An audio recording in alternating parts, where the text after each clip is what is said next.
In 1983, BMW built the most powerful engine in the history of Formula One, 1,400 horsepower, from a 1.5-liter engine that they built using a block from a regular BMW road car. A road car engine in a Formula One car, making 1,400 horsepower. That engine won BMW the World Championship, and then BMW walked away from F1 twice. Today, we find out exactly why.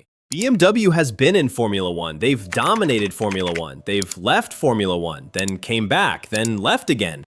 And the real reasons they walked away both times, nobody is talking about them. Not the official version, not the press release, the actual story. By the end of this video, you'll understand BMW's entire F1 history, what they were really close to achieving, and the one decision that still haunts the BMW M community to this day. Let's go! 1982, BMW enters Formula One as an engine supplier for Bernie Ecclestone's Brabham team. Nobody expected much. BMW had never done this before. The engine they brought was called the M12/13, a turbocharged 1.5-liter straight four. In normal trim, it made around 600 horsepower. Competitive, respectable. But BMW's engineers, who were apparently not completely sane people, kept pushing. In qualifying mode, with the boost turned all the way up, that engine reportedly produced 1,400 horsepower in qualifying. For one lap, the tires were barely holding on. The driver was basically a passenger, and it worked. In 1983, Nelson Piquet drove the Brabham BMW to the Drivers' World Championship, BMW's first season of serious F1 competition, and they're already world champions. Here's the thing though, BMW won a world championship in 1983, and still barely anyone talks about it. Ask a casual F1 fan who won in 1983, they'll say Piquet. They won't say BMW, because BMW was the engine, not the car. And in F1, the engine supplier never gets the glory. That bothered BMW, and it never really stopped bothering them. Now here is the part of this story that will genuinely change how you see BMW forever. The engine BMW used to win the 1983 F1 World Championship, the M12/13 that made 1,400 horsepower, was based on the BMW M10 road car engine, a road car engine that first appeared in 1961 in a BMW called the Neue Klasse 1500. Neue Klasse. New class, the same name BMW just used for their 2026 electric performance platform, the one that's pointing at 1,000 horsepower. That M10 engine went from 75 horsepower in a family sedan in 1961 to 1,400 horsepower in an F1 car in 1983, a 20-fold increase in power from the same basic engine architecture. Over 22 years of relentless BMW engineering, BMW isn't just using the Neue Klasse name for branding, it's a direct reference to the most successful engineering story in their entire motorsport history. That's not marketing, that's legacy.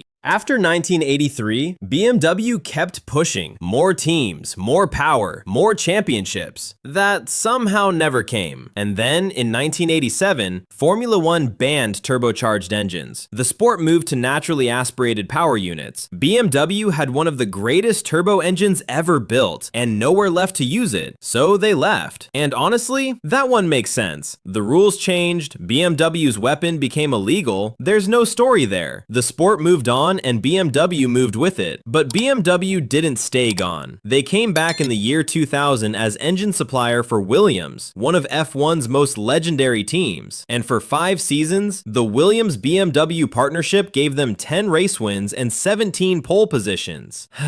No championship though. And when you spend 5 years supplying one of the sport's iconic teams, win races, set pole positions, and still can't get a championship, the relationship starts to crack. BMW blamed Williams. Williams blamed BMW. Frank Williams himself told the press in 2005, "Our partnerships with Renault and Honda were more cooperative. We do not constantly ask why BMW had 150 engine failures in 2000 alone." 150 engine failures in one season, publicly. That partnership was already over before it officially ended. After splitting from Williams, BMW did something most engine suppliers never do. They bought their own team, the Sauber F1 team. No more partnership politics, no more credit going to someone else. This was going to be BMW's championship, BMW's glory, fully. And for 3 years, It looked like it was actually going to happen. In 2007, BMW Sauber finished second in the Constructors' Championship. McLaren was disqualified from the season entirely due to a spying scandal, but second in the world in just their second year. The momentum was real. Then came 2008, the Canadian Grand Prix. Robert Kubica, a 23-year-old Polish driver that most of the F1 world barely knew, crossed the finish line first for BMW Sauber. BMW's first ever win as a constructor. Not an engine supplier, a constructor. Their name on the trophy. And Kubica wasn't just winning, he was leading the Drivers' Championship. A BMW driver, leading the F1 World Championship standings. Read that again. BMW had a driver leading the World Championship in 2008, and then they pulled the plug 1 year later. Here's what actually happened. BMW decided to gamble. Instead of chasing the 2008 championship, they shifted their development budget to their 2009 car. They were convinced the new regulations would suit them perfectly. They were wrong. The 2009 car was uncompetitive. They fell from championship contenders to 6th place. Then the 2008 global financial crisis hit. BMW was burning $200 million a year on Formula One. The board of directors, new leadership, new priorities, looked at that number and made a decision. July 29, 2009, BMW announced they were leaving Formula One. Not at the end of a bad season, not after years of struggling. 1 year after their driver led the championship. 1 year after their first win as a constructor.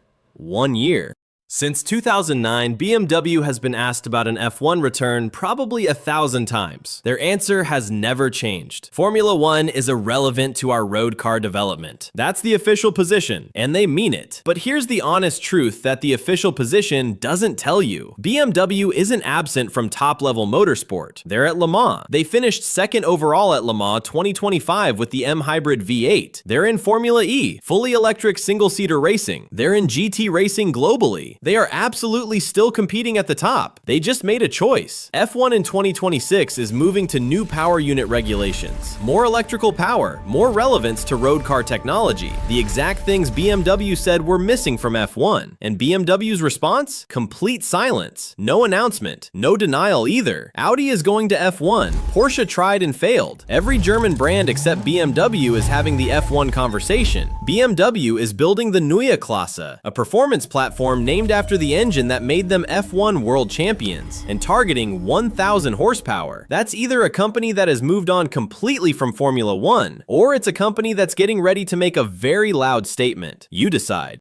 So here's the BMW Formula One story in one line. A brand that won the World Championship in their first serious attempt, came back, got closer than anyone remembers, and walked away at the exact worst time.